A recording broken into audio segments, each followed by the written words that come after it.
Layla's tea went cold untouched. Before Naomi, two other women he loved: high school sweetheart, college girlfriend. Same story, pain, tears, visits. Elijah decided he was built wrong. A danger, better to lock himself away than risk hurting someone else he loved. Sold his firm, moved here full-time. This was his grandparents' place, works remotely now. Designs from blueprints on screens, grocery delivery, doctor house calls. Hasn't left the property in daylight in 10 years. Only twice at night for emergencies. The piano upstairs swelled, then softened into something fragile. Bianca, sorry. I call myself Evelyn sometimes, old habit, been here every day. Cooking, gardening, trying to keep him among the living. But he's been haunting these halls. Like he died that night too, just forgot to lie down. Layla stared at her glass, condensation pooling. And the music? His voice, Evelyn said simply. Only way he talks anymore. Composes when it storms, when memories get loud. Plays the same pieces over, or new ones when something shifts inside. Today's new. Means he's feeling something different. Layla thought of her own silence, how she hadn't touched her flute since Ray died. Music had been their language, hers and Ray's. Now it hurt too much. What was he like before? Evelyn's face softened. Bright, loud laugh that filled rooms. Hands always moving, sketching ideas on napkins, building models from scraps. Loved people. Loved making spaces where hurting kids could feel safe. High ceilings for less anxiety, natural light, colors chosen careful. After floods, he'd be on site himself, sleeves rolled, mud to his knees, making sure every detail healed something. Folks loved him. He loved them back fierce. She shook her head. 10 years is a long time to punish yourself for being born different. Thunder rolled closer. Rain intensified, drumming hard. Layla found her voice. I'm a music therapist. Work with traumatized kids, autistic, nonverbal abuse survivors. Music reaches places words can't. Evelyn's eyes sharpened with interest.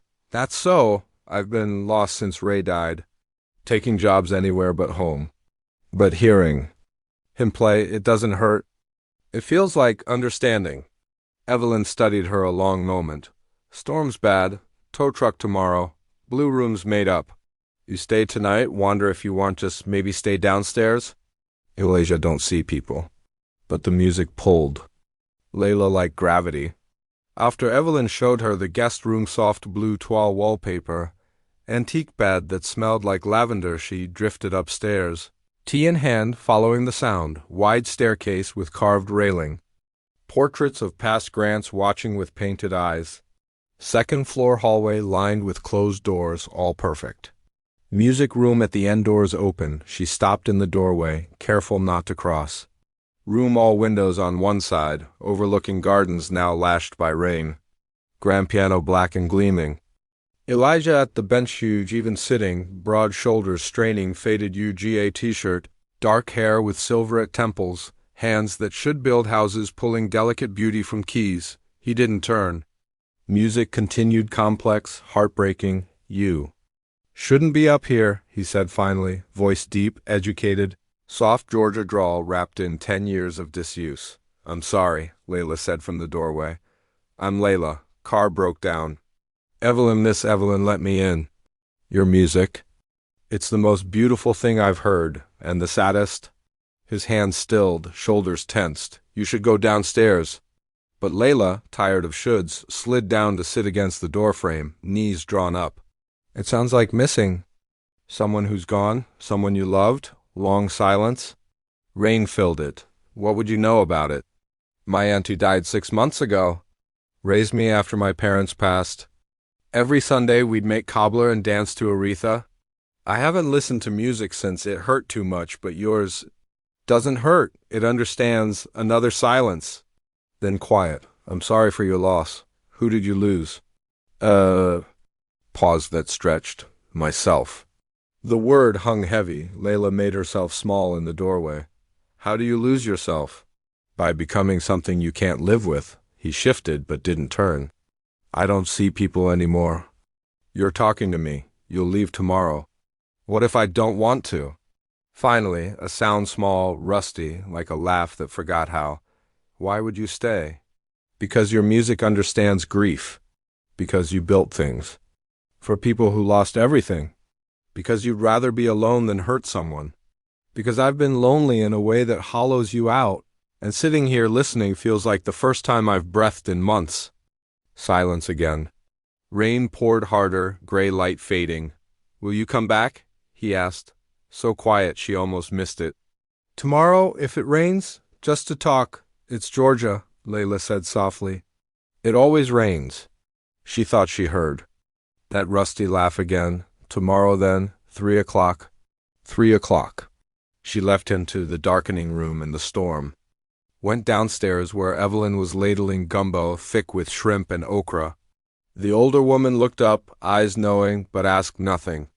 Just set a bowl in front of Layla with cornbread still steaming. That night Layla slept in the blue room better than she had in months. Lavender sheets, storm lullaby on the roof, anticipation humming quiet in her chest.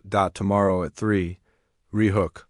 Ever met someone whose pain felt like looking in a mirror?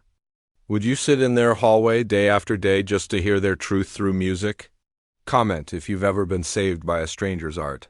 Pride Family, Part 2, deep dive into Elijah and Layla's world's grief. Shame, the slow thaw of two broken hearts finding rhythm together. Like if Evelyn already your favorite, subscribe for daily visits coming, share if this setup hitting home.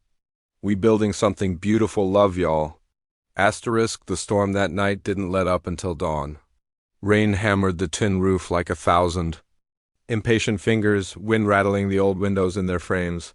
Thunder rolling across the Georgia sky like artillery from a war long past.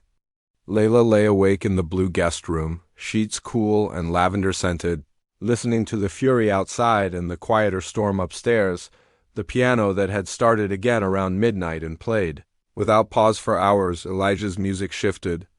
With the weather, fierce and chaotic when lightning cracked, then slow and aching when the rain softened.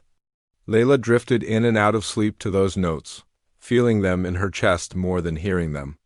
They weren't just beautiful, they were honest in a way that made her own silence feel cowardly. When morning finally came. Gray and dripping, the world outside looked washed clean. Water pooled in the gardens, magnolias drooping heavy with rain. Cicadas already starting their chorus again as if nothing had happened.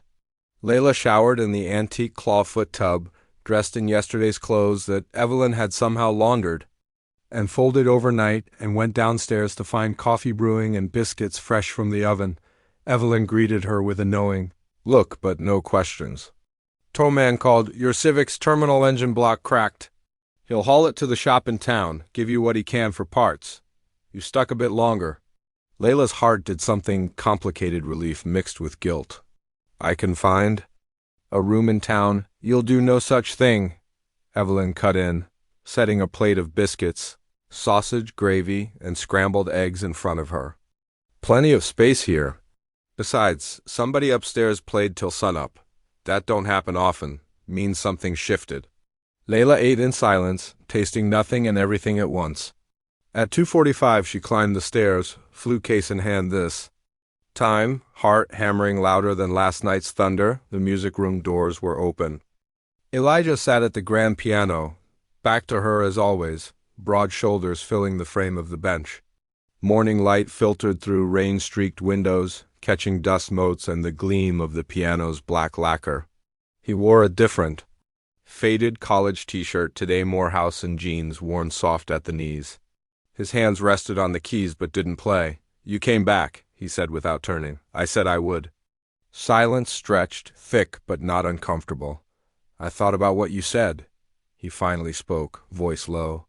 "About the music understanding grief. I've been composing variations on the same theme for 10 years. August 15th, the day. Everything ended. 15-minute piece, one every year." Asterisk, Layla sat carefully in her spot against the doorframe. "Play it for me." A long pause, then his fingers moved slow, deliberate. The melody began simple, almost tender, like a memory of joy, but it darkened gradually, chords stacking into something heavy, dissonant, painful. Notes that felt like doors slamming, like hearts breaking in slow motion. Layla's throat tightened. Tears came unbidden, sliding hot down her cheeks. She didn't wipe them away. When the final chord faded, the room felt emptied, as if the music had taken something with it. That was, she whispered, devastating. That's what it felt like, he said. Still does some days. They sat in the silence that followed. Rain dripping from eaves outside, Layla opened her flute case, assembled the instrument with hands that only shook a little. "May I?" He didn't answer with words, but began playing again this time. Something new, lighter, questioning.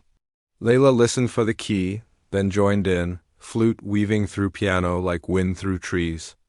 They played without speaking, finding each other's rhythm, breathing together through the music. When they stopped, the air felt different, charged, alive. "That was good," Elijah said, surprise in his voice. "It was honest," Layla replied, echoing Evelyn's words from yesterday. Days blurred into a routine neither acknowledged, but both needed.